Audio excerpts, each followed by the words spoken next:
We're doing Breaking the Cycle Week for two key reasons. The first one is we know from past experience, particularly in the winter, particularly in January, we can often run into major capacity problems. The second reason is we had heard some very positive stories from the two trusts that have done this before us. We are the third in the country to try this. The measures that we will judge this by at the end of the week are how many beds we have empty at 8 o'clock in the morning. And as a result of that, how well we are able to manage patient flow without running into major difficulties through the morning. It is really important that in doing this week, our clinical staff and our nursing staff feel as if this has made their jobs easier to do. There are also some more intangible benefits that we will sense, particularly how ward staff feel about how we re-engage with their problems, how we fix problems, how they feel able to raise their concerns and issues with us. The Breaking the Cycle Week was a very positive experience for pharmacy. What we found was that the discharge prescriptions, which are for medicines for patients to take home, came down much earlier during the day. This had the advantage of the team finishing earlier on, and it helped us to plan our workload much better. Breaking the Cycle Week, we've actually had the introduction of these welcome cards, which were really good. So if they were going home, tomorrow we'd put the EDD on the back, on the reverse. We'd say to them that they're going home tomorrow, and it's all written here, and it's left on the tabletop for relatives when they come in so they can see it.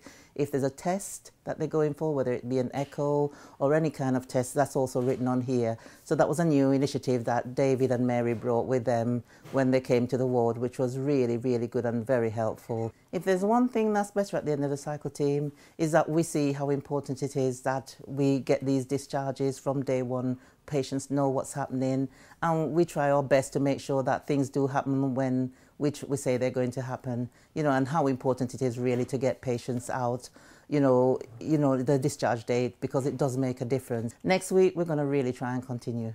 And my role really is to get involved in the day-to-day processes of the ward, try and see where I can improve things, make things better, and help with the overall efficiency of getting patients through, out and back home where they should be. Being involved on a ward is completely different from my day job, and so to get to know in a bit more detail what goes on a ward and all the complex processes that the very hard-working staff deliver to get people home safely is incredible. Actually, it's been a real eye-opener, and it's something that I've really, really enjoyed getting involved with.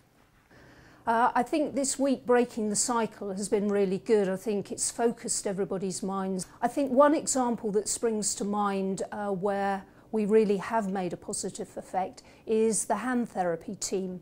Generally my staff up there deal with outpatients, but they had a call from the orthopaedic ward saying that they had a gentleman down there who'd got a wrist injury, and if a splint was fitted, he could go home.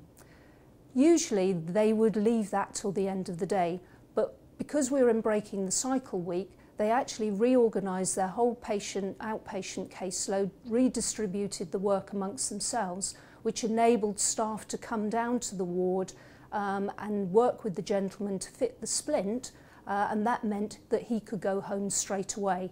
And the therapists really felt that they contributed to the flow of patients through the hospital.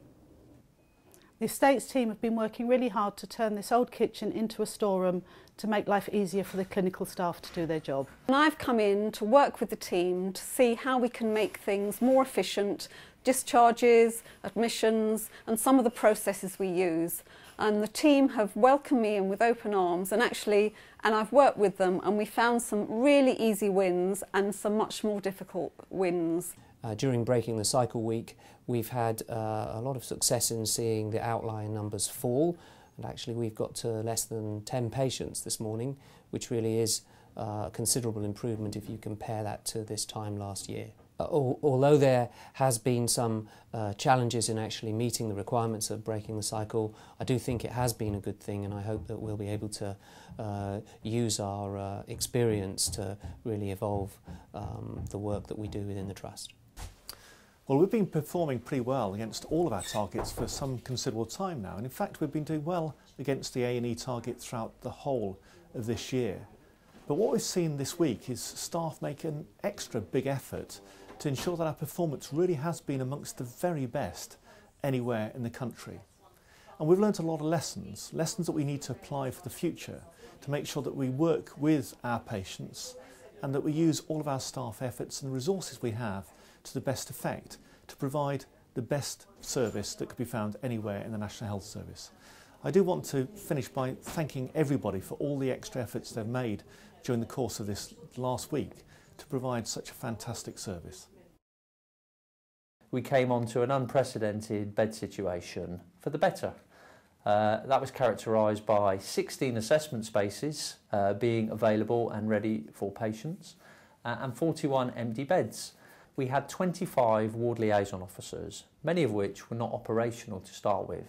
By the end of the week, I think we have problems getting them to go back to their day job. We identified many different processes, some large, some small, that we have to help fix for our staff if we want them to do a better job. And we have that list. I can't promise that we can fix everything overnight, but this is what our job has to be about, fixing those things. Finally, we looked at what the mortality had been like in this hospital before we started the Breaking the Cycle week, and we have now had a chance to look back and see what it has been. And there is a significant reduction. There will be much debate about how much the Breaking the Cycle week had to that. There are many factors that go into mortality, but it may well be that with all the different things that we did in the Breaking the Cycle week, it did have an impact on mortality. Finally, I would just like to say thank you to everybody who was part of the team that pulled together to make this a really worthwhile endeavour